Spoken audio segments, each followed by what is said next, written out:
Finally, you've returned, Doctor. Did you find anything of value? Yes, nurse. You've worked your first miracle, Doctor. Now, this patient here needs immediate treatment. Duty calls. When the storm has passed, I'll show you how to mix the remedy yourself with the same basic ingredients. Many thanks, Doctor. When you've finished, you ought to report to Dr. Swansea in his office. He's been looking for you. Seemed pressing.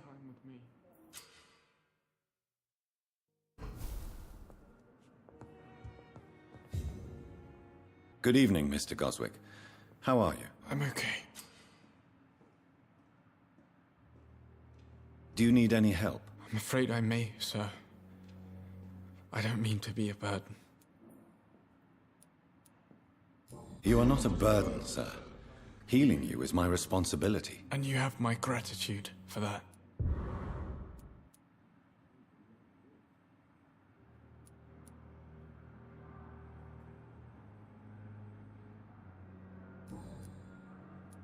How painful is your throat, Mr. Goswick? So painful I'd rather not talk at all, Doctor. I have to go now, sir. But don't hesitate to contact me if you need any help. Good evening, sir. So many deaths. Doctor. And still more coming.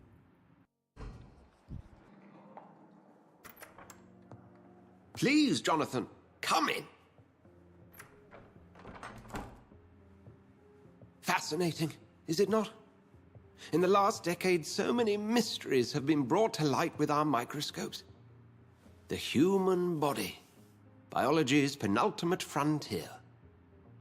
The more we explore its boundaries, the less we're able to trace a clear line between life and death. You, my friend, have a foot in both countries. The view must be vertiginous. It's at least as vertiginous as chatting about vampires with you, I would say. This must be all so new to you. This area of town, the hospital, a brand new life. How stimulating it must be. I wish I could share your enthusiasm, Dr. Swansea. But my condition defies scientific categorization. Undead? Unalive? Immortality defies logic. I cannot express my thrill at this serendipitous turn of events. The world's most eminent specialist in blood transfusions, a vampire. One might say a gift from heaven. It may seem strange, but your words have brought me some comfort here. Forgive me. I've been an admirer of your work for a long time, and now you are so much more than a brilliant physician. And please, call me Edgar. I'm not some doe-eyed student, Edgar. I understand we both have something to gain from this relationship. Very well. I have a task for you, Jonathan. Something that will require all your newfound skills. Please, go on. The Pembroke only survives through the generosity of our benefactors. Unfortunately, our main donor has found herself in a bit of a bind. Now, if you could help her out... A spokesman or politician is what you need. That's not my calling. And until I come to understand what has happened to me, I require discretion. Discretion is in order, Jonathan. Lady Ashbury has recently received rather indelicate correspondence that, if revealed, would jeopardize her position. And you would like me to eradicate this threat? By the stole, of course not. I would just like you to pay her a visit. Her ladyship is certainly near the tents outside, tending the sick. You can't miss her.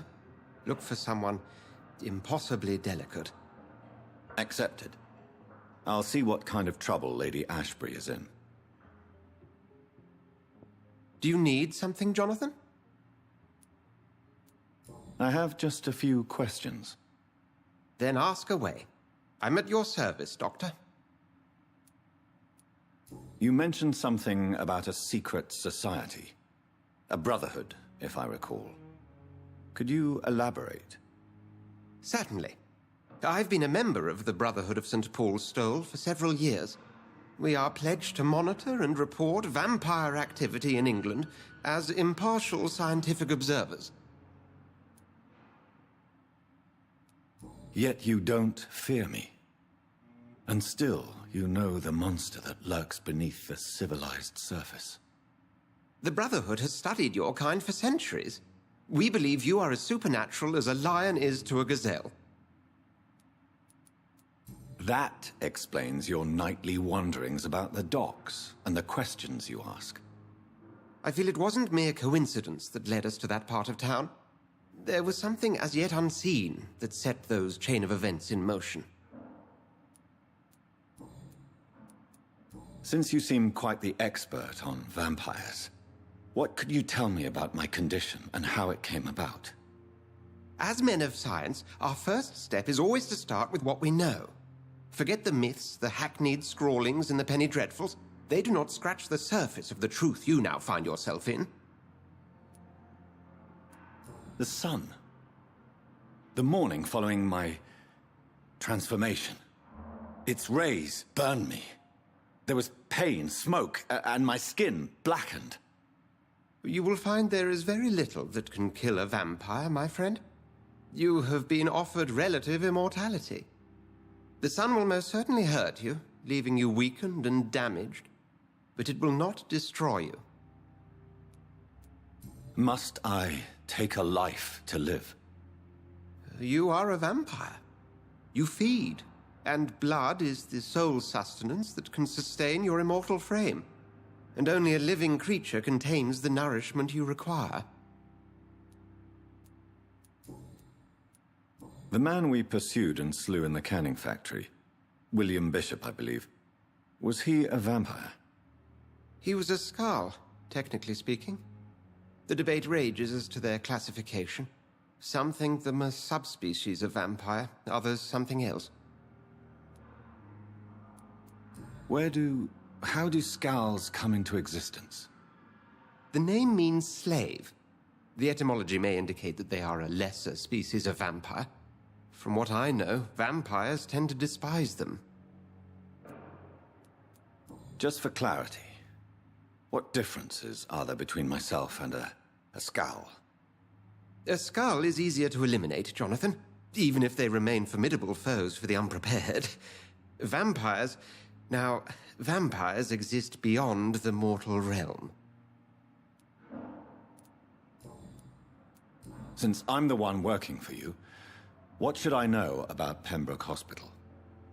Well, for many years, we have been the only medical facility in this part of town that people can rely on. We support the community here, as well as provide health care. Where do we stand today? Oh, to be honest, we cope on a day-to-day basis. The first wave of the Spanish flu last summer took us by surprise. We lack many of the basic necessities needed. What do you expect of me? What we need is hope. You were a soldier. This is a war. This white coat's still a uniform. We fight to help the poor, the sick of the East End, the forgotten. We'll see each other again soon, Edgar.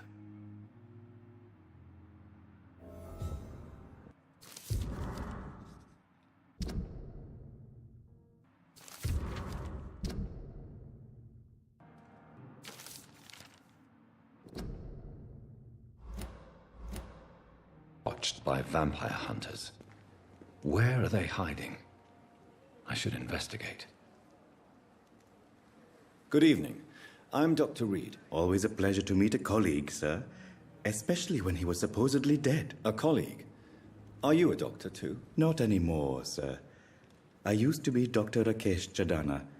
Now, I'm just Mr. Chadana, pawnbroker and humble guardian of this morgue. What do you mean, you used to be a doctor? Was your license revoked? No, sir. It is just that I like to be precise. I run a little pawn shop while taking care of the dead. But I used to be a real doctor. Are you afraid or uneasy being surrounded by so many corpses? Why should I? These bodies are empty vessels. Flesh left to decay. Poof. No soul anymore. All gone.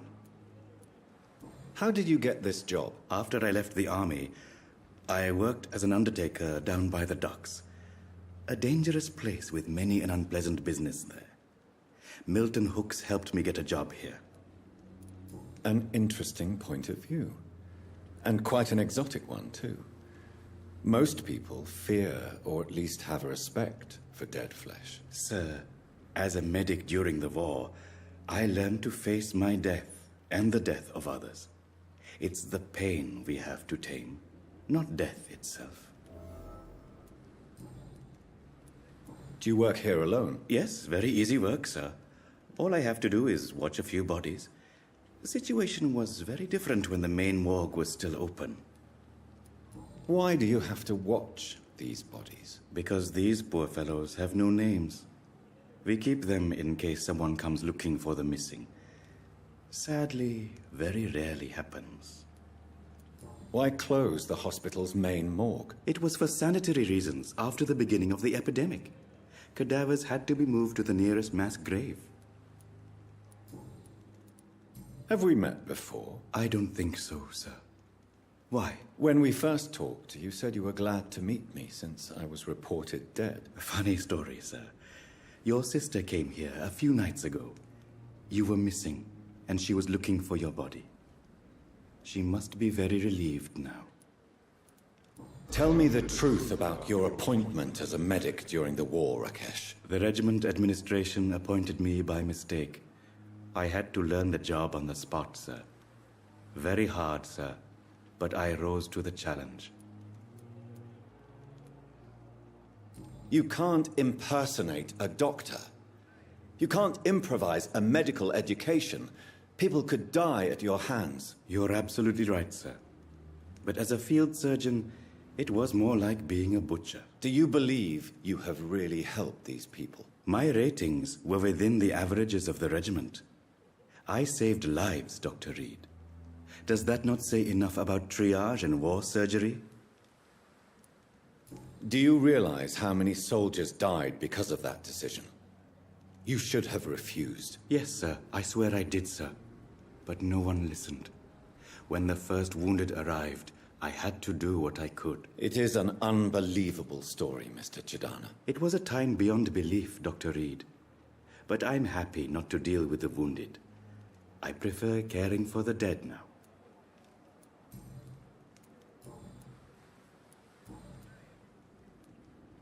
A pawnbroker? I expect you get all types of people here. Yes, sir. All kind of people. For I sell all kind of goods. Who comes here to trade with you? It's very unhygienic, even unsafe. Diseases can spread. For the customers, for the hospital. I'm very cautious, sir. I've been a doctor, remember? And all my clients are good people. In fact, I think I only know good people. What kind of goods? With the quarantine, it's not always easy to buy things. So I trade, I exchange. Some people sell, some others buy. I like to help. Since you're not afraid of dying, do you believe in life after death, Rakesh? No, I believe we must do all the good we can while alive. For our time is short, and the obstacles are endless. Do you think you would enjoy immortality as a concept? I don't think so. Don't mistake me. I love life, and I'd like to live a long life. But everything has to decay, sir. Even goodwill. Do you really believe goodwill cannot last? As I said, sir, everything decays. If I was to never die, goodness, I would be bored or worse. And I like to be helpful, sir. Quite depressing, wouldn't you say? Yes, but the good news is we'll all die before losing our humanity, sir. So you're ready to die? No, I am not. I don't fear death, for I won't see it. What troubles me is the pain my death will inflict to those I know. You're a wise man, Mr. Chadana. No, Dr. Reid. I am a foolish man. But I like to think otherwise. Have you heard of someone blackmailing people in the hospital? Pardon me, sir, but I have no idea what you're talking about. Please show me what you have to sell. Of course. It's just trinkets and curios, really. But I'm sure they can be useful. Good evening, Mr. Cox. Dr. Reid. Still working at night, I see. I like that. And why is that? People who don't sleep at night always seem more alive to me. More interesting, one way or another. Do you ever think about that poor fellow I saw you push in the water? The wound he gave me will make sure I don't forget him. Still fucking hurts. Boss had cut me good. What did he want? Revenge? I recently had to kill his brother. Poor arsehole thought it would be easy to return the favour. Only the strongest survive, then? Survival at all costs. Is that all you think about? I'm the toughest bastard you'll ever meet, Dr. Reid. And I don't give a fuck what you think of me. That man was determined to murder you. You almost died. What a surprise. The first time I met him, he nearly shit himself. Fucking coward. I guess revenge gives you balls. How is your hospitalization going, Mr. Cox? This is a shitty place with shitty staff. But as long as I'm treated all right, I'll be fine. What's wrong with the Pembroke staff? That bastard you sent to bring me here, Milton, I thought he was going to break all my bones before I reached my bed. I see. Any other smart comments? The nurses aren't too ugly. Especially that foxy one, Nurse Crane. Pretty brunette, tough attitude, all like that. What's wrong with the hospital? Come on, Dr. Reid. The place is a dump. Smelly, sad, and dirty. But you're alive thanks to the efforts and dedication of the staff here, aren't you? What are you expecting, a medal? I thought that saving lives was just part of the job. Must be an unsatisfactory profession at this time, I'm sure.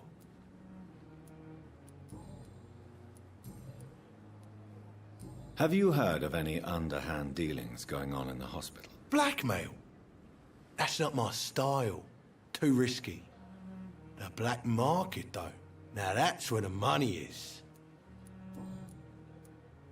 How long do you think you can escape the law, Clay? I know this city like the back of my hand, Doc. I know its streets, who to pay, who to avoid, and who to bully. I won't get caught.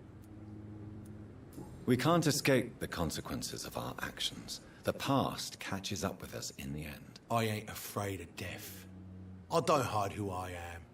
I live my life honestly, which is more than I could say for most folks. And who are you, then? I'm the leader of the Wet Boot Boys. One day, I'll leave this shitty place and punch in the face all who thought I would not come back.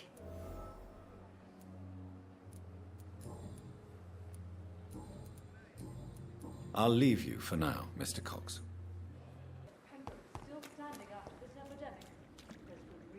Please, sir. I need help bad. What's going on? I'm Blight, sir. Newton Blight. I've lost my mate. Can't find him anywhere. I'm Dr. Jonathan Reid from the Pembroke Hospital. Please, calm down and give me more details. Oswald and myself were both infantry, sir. We were en route for the hospital, but... well, we had a disagreement. And Oswald ran off towards the canal. How long have you been searching for him? I can't go there. Too many rats by the water. Fucking rats. Can't stand them since the war, sir. Can't stand them at all. Don't be ashamed, Mr. Blight. Many soldiers who survived the trenches suffer from musophobia. I'll see what I can do for your friend. What can you tell me about your friend? His name is Oswald Thatcher. We survived the war together. Oswald is... nervous and quite fragile since we came back from the war. What can you tell me about yourself? I'm Oswald's best friend. We served in the same regiment, sir. We've taken care of each other since we came back from the front.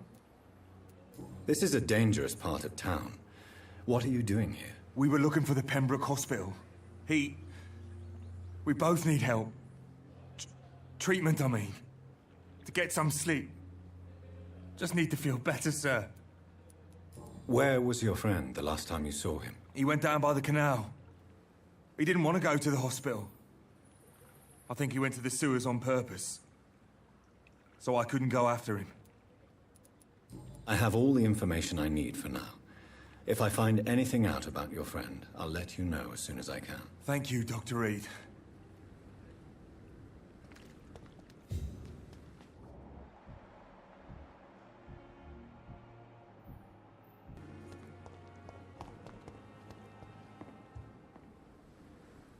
The flu took my dear wife, Emily. I take comfort knowing we'll soon be together again. Mr. Rainfield, that's no way to talk. You're in good hands here, and we'll be up again soon enough.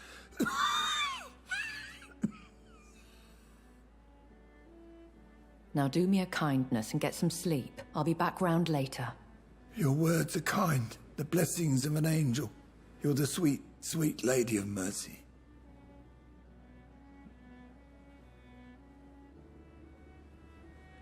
Good evening, Dr. Reid.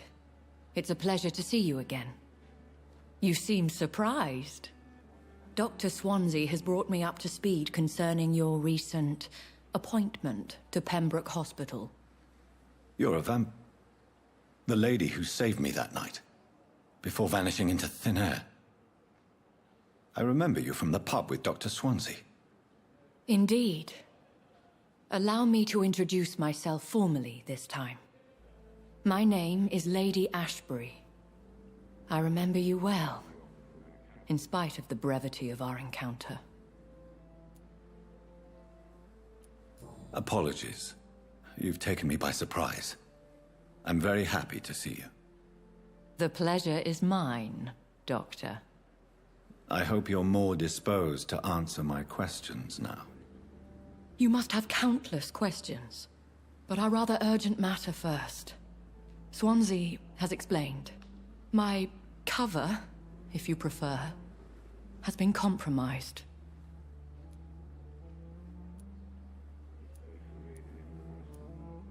Dr. Swansea has commissioned me to be your agent in this matter. You could start by explaining what's amiss. These past insufferable weeks, I've been the victim of extortion. I've made a first payment, but the blackmailer grows greedy. I must refuse his most recent demands.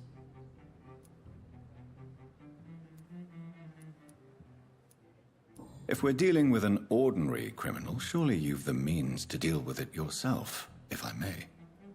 As immortal tradition doth dictate, all fangs and hypnotic eyes ablaze, the blood would run like a river. That's what I hope to avoid. Violence has a tendency to spiral out of control. Who would be so foolish as to threaten you? A kindred spirit. Even if it were the case, and I highly doubt it, a vampire would have asked for something more valuable than money. My suspicions lean toward a patient, or their family. What are your expectations? Please be precise. As the newly appointed surgeon of this hospital, you are in an excellent position to ask innocent questions, and deftly learn the identity of my blackmailer. Please continue. Every detail is essential. I'm your man. My embarrassment in this matter is eclipsed only by my shame at having put the hospital at risk. The threat from our anonymous scoundrel is clear. A list of dates. My visits coinciding with the dates of suspicious patient deaths due to massive blood loss.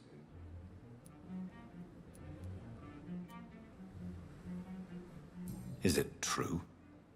Now aren't you the blunt one?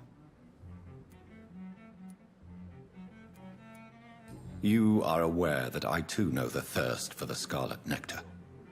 In all honesty, I'm not simply a patron to the hospital. My visits serve a dual purpose. Dr. Swansea has been treating my condition with a revolutionary technique of blood transfusion. It seems you are a specialist in the domain. I'll take care of it. Do you know where I should start? If that was the case, I'd settle the matter myself. You could talk to our local gossip, Harriet Jones. Not a pin drops here without her hearing about it. I'll meet that woman now. My life, as others know, is in your hands, Dr. Reid. I'm sure of your discretion, but I do fear your powers of persuasion will be put to the test. When this is resolved, I'll be your obligé. I'll answer all questions in regards of your condition. Is our little mystery closer to being solved, Dr. Reid? I think of nothing else, my lady. My situation is delicate, and it occupies all my thoughts. The blackmail must stop. I need assurance. Damn. The pain. What?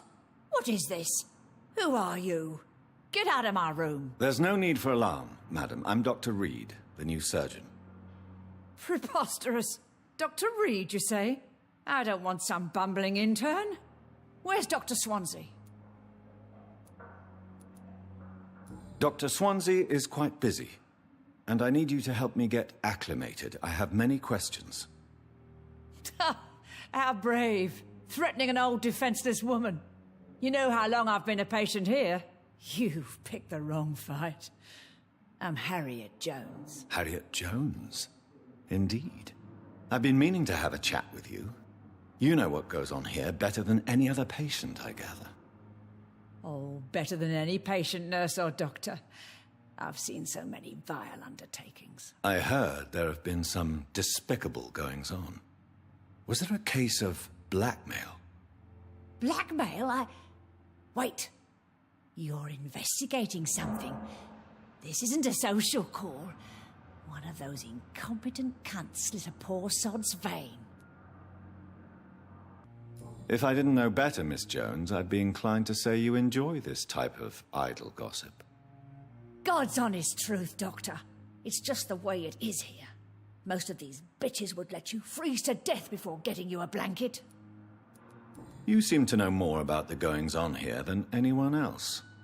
Beware, Miss Jones, in case suspicion should fall on you. That's it. Blame the old and infirm. I see those little bitches' greedy little eyes. Just waiting for me to pop off, they are. I assure you, madam, this is not an investigation into a possible medical error. Debauchery, then? Nurses Crane, Hawkins, Brannigans, whores, all of them. They can't keep their legs shut. I've seen them scratching slutty sores. Really? Well, if you have irrefutable proof, I'll not have the staff behaving in such a manner here. This is your business, Doctor, not mine. But I swear one of the nurses is cavorting with some man on hospital hours. Thank you for your time, Miss Jones. You've given me something to go on. See you on the next round.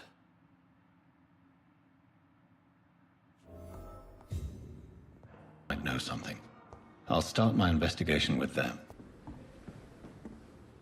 Good evening, Nurse Brannigan. Good evening, Doctor.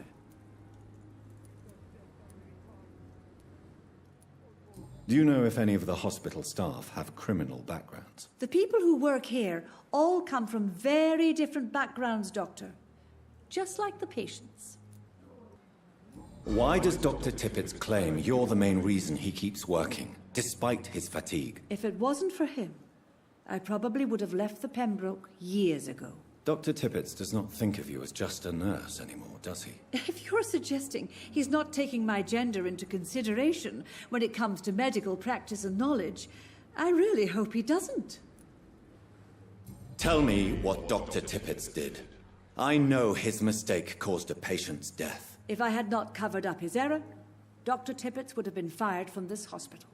I could not let that happen. You can't allow your emotions to dictate your conduct concerning patients, Nurse Brannigan. Look around you, Dr. Reid. Do you really think we can afford to lose a brilliant practitioner like Dr. Tippett's in our situation? I can't say I approve of what you did. But as a field surgeon, I know that some situations require you to bend the rules. I'm not proud of what I've done, but to contain the epidemic must be our priority, so we can't afford to lose Dr. Tibbets. Have you seen a strange man visiting any of the nurses here? I've never heard of such a thing, Doctor. Goodbye, nurse. Call me if you need assistance.